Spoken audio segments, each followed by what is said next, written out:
MiCA regulation is that you're required as a MiCA regulated company or as a company trying to get MiCA regulated to write a MiCA compliant white paper. And as somebody who is really, sometimes I get confused and think I'm cool, but really I'm a nerd who likes to read white papers on the plane for fun.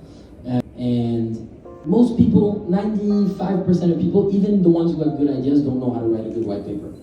And so my advice is, if you have a serious project and you're a serial founder who has access to funding and this is not your first go at it, rather than write a white paper that's just going to piss people who know how to read it off, write a good brainstorm with a solid outline and then farm it out to somebody who knows how to do it better than you. There exist tons of companies and services that do it, a few that do it well.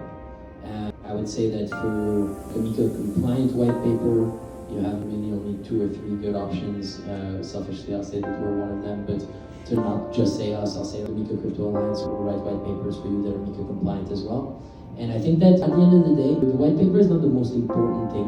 The most important thing is the idea, and it's not like nobody's gonna give you kudos, oh my god, you're such a good founder because you wrote a good white paper. Nobody gives a shit.